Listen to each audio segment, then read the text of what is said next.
last RevCon, and the high-level segment we are calling the dialogues, the Sustainable Development Dialogues. I know by now you all know we have chosen 10 themes for the dialogues. I can run through them if you wish. The dialogues will run from June the 16th to June the 19th.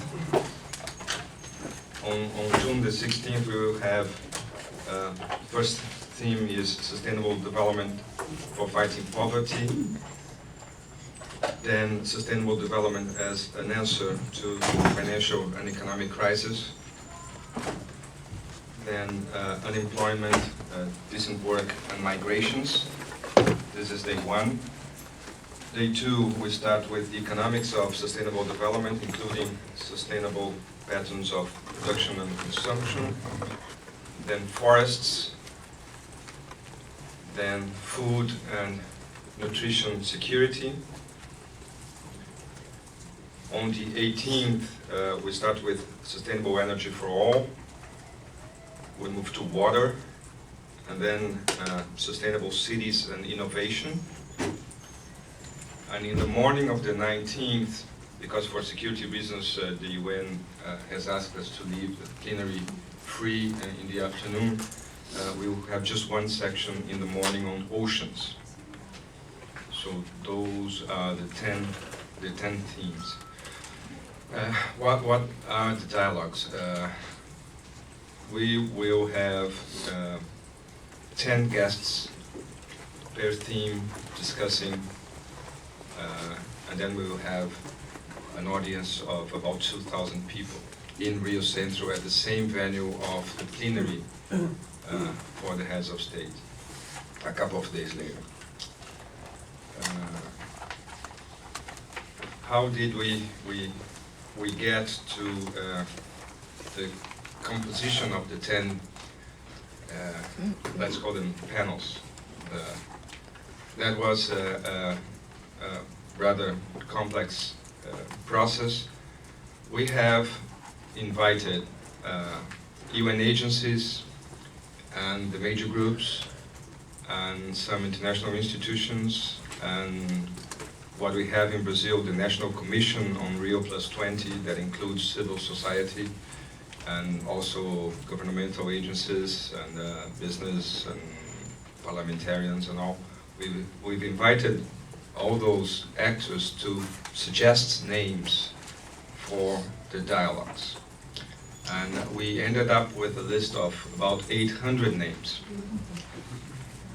Very impressive list. Many nights without sleep. And then we've acted based on very objective criteria. The idea was to have, for each panel, so 10 people, the idea was to have 5 men, 5 women, 5 representatives from developed countries, 5 from developing countries, and then a division along the lines of the major groups, of the UN major groups. So business, science, indigenous people, labor, the ones you are very much aware of. And we in the group I'm coordinating, we had our first take, that was passed on to what we call in Brazil the executive secretariat for the conference. It's basically 5 ministers: the Minister for Foreign Affairs, the Minister for the Environment, the Minister for Social Development, the Minister for the Economy, and the Chief of Staff of the President. And they pondered over the list and they came up with what should be the first round of invitations. I have to say the principle of the balance that I mentioned before pretty much survived. The math suffered a little bit, so it's not as precise as the first suggestion, but it's pretty close. There are, for instance, 55 men and 45 women. Well, I lost. But I think it's still pretty along the lines that we have thought in terms of criteria. Now, the first round of invitations have been sent. We are now receiving the first responses, and there will be, as we expected, some people that have already other things to do, will not be able to be in Rio or will not be able to attend, but so far acceptance rate has been very encouraging. So I think we will have a very representative group of people discussing those themes.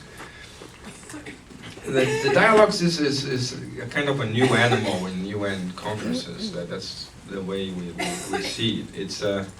It's an attempt to generate a space for civil society, for representatives of civil society, to discuss some of the most pressing issues on the agenda, and then provide them with a direct channel to the heads of state.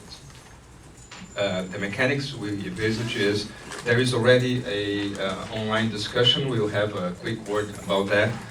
So the dialogues have already begun online.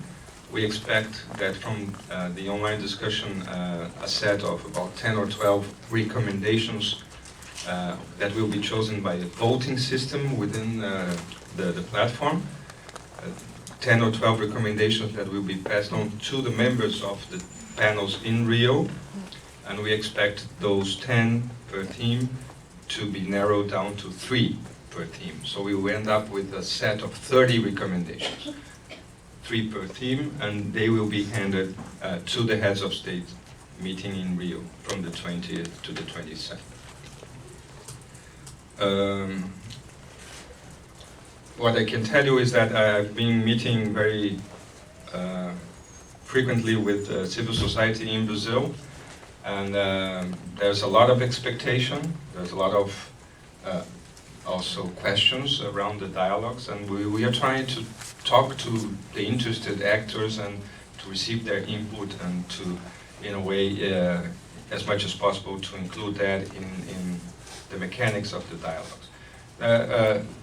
There is, in a way, a certain paradox, because the Brazilian government, together with the UN, are putting together the dialogues, but will not be part of it. There will be no governmental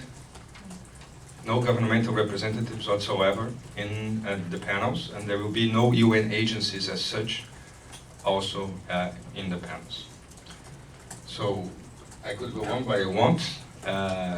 I think if we could have just a quick word about the platform, and then I'll be glad to take your question. Thank you.